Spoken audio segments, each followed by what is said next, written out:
PTC and Purdue University have partnered to develop an augmented reality end-of-line inspection application for the smart manufacturing skateboard line.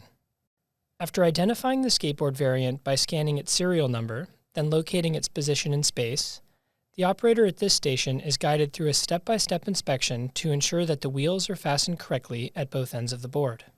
Each step in the procedure provides him with real-time visual feedback and can be enriched with other content like images and videos.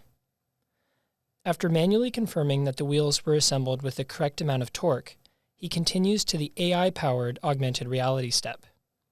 In this step, the camera identifies if the part is correctly assembled based on pictures captured before the inspection.